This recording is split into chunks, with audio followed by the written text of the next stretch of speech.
What if Toji killed Geto?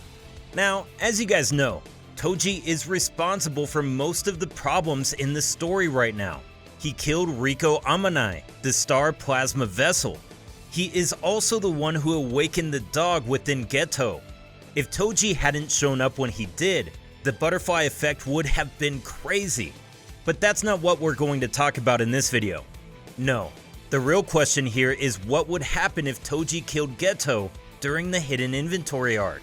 So here's what's going to happen. After Toji sneaks up behind Gojo and allegedly kills him by slashing his neck, he goes to the main hall to kill Riko. It happens right as Geto and Riko are having a tearsome moment. Geto asks her if she wants to go back home. He says that they are the strongest. By they, he means him and Gojo. So whatever she chooses, they'll protect their future. In response to this, she tears up and declares that she wants to stay with everyone a bit longer. It's a sweet and wholesome moment, but we knew what was coming. We knew that Toji was on his way here, so the anticipation was unreal. But then, within an instant, Riko is dead. No build up to her death whatsoever. One moment she's tearing up, ready to grab Geto's hand, and the next moment she falls on the ground. She is already dead. Toji tells Geto that he has killed Gojo. Must have been rough being Geto at that moment. This man just killed the girl you were supposed to protect, and he says he killed your best buddy too? What?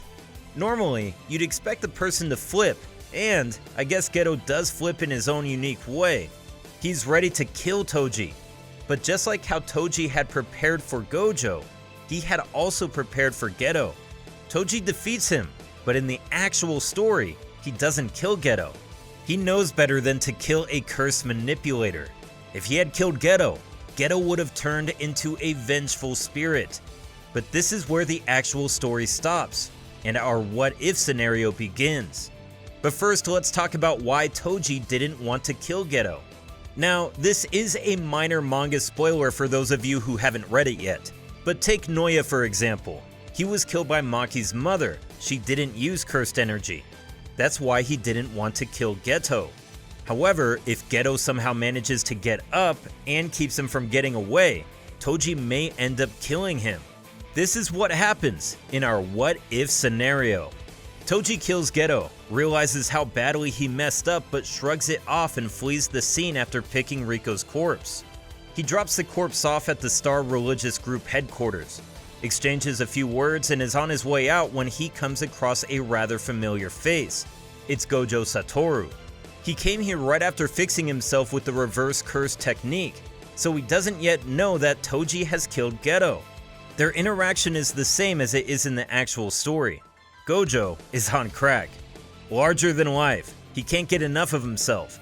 However, during the infamous scene where he declares that throughout heaven and earth, he alone is the honored one, someone else enters the chat. It's Geto. He has already turned into a cursed womb.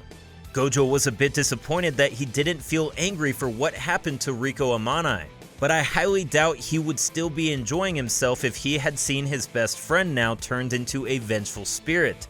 He is still in his cursed womb state, but Gojo's 6 eyes don't need an explanation. He can already pretty much deduce what happened. Geto died and turned into a vengeful spirit. Gojo instinctively looks at Toji with a tense expression on his face. Toji knows that his free trial of living has experience, but he still grins because he is a sadist. What are you doing? Kill him before it gets worse, Toji tells Gojo. Gojo knows he is right, but he isn't sure. Maybe he can figure something out with reverse curse technique. Maybe there's still a way for him to fix Geto. He thinks that just because he is Gojo Satoru, he will find a way to work this out. It's understandable, but Gojo was being naive. If he had been looking at the situation objectively, he'd know that there is no other option but to kill Geto. He is not just some cursed spirit. He is a vengeful cursed spirit. However, Gojo still tries to see if he can somehow, just somehow, reverse the situation. Toji gets up and attacks the cursed womb with his cursed tool, but by this point, Geto is exponentially stronger than who he was before. Toji gets blown away. Gojo saw it happen. He knew Toji was going to attack the cursed womb, but he didn't step in. You see, Gojo is having an internal conflict. Unlike the actual story where Geto died with a smile and had no reason to turn into a curse, the situation is completely different. He turned into a curse because he had deep reservations about the world or something. Yeah, that's right. It was the hidden inventory incident that triggered it, but Geto always had his reservations about the non-sorcerers. All this time he was just trying to be a good person, but enough is enough. In the moments before his death, he saw Riko die, and he was told that his best friend is dead, all because of the stupid non-sorcerers. Gojo can't understand it all, but he can feel it. He can feel the energy of Geto's hatred. This is what's creating the mental conflict in his head. What should he do? After all, no matter how much he tries scratching his head, the only thing he can do is exorcise him. Plus, if he doesn't exorcise Geto, who will? Geto was already among the strongest even when he was alive, and now that he's a vengeful spirit, he is much stronger. Gojo pulls out his hands with the intention of exorcising him. However, right then, at that very moment, Geto evolves from a cursed womb to an actual cursed spirit. And believe me as I say this, he is even stronger than disaster level cursed spirits like Jogo, Mahito, Dagon, and Hanami. Geto doesn't just evolve into a cursed spirit. He evolves into a threat that could end all non-sorcerers. The first thing he does is kills Toji. 1 second and it's already over. Just like how Toji killed Riko in an instance, Geto kills Toji in an instance as well. He then faces Gojo and eerily says these words, "Let's kill these monkeys."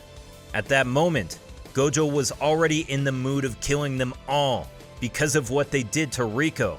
But hearing it from Geto makes Gojo finally realize how bad the situation is.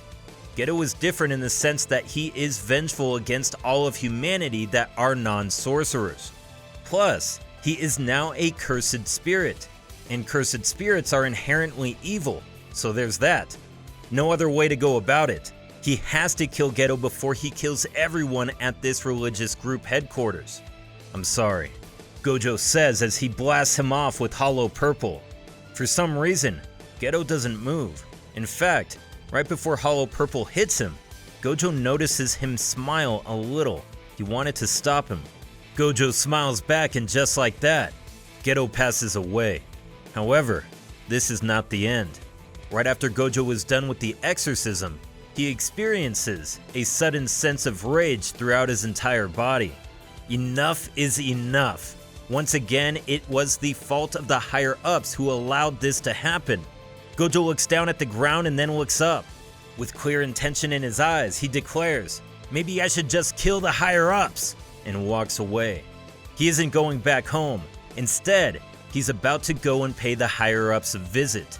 Alright, that's about where we'll end this what-if scenario. Let me know what you guys think. Is this how things will play out if Toji killed Geto and he turns into a vengeful spirit?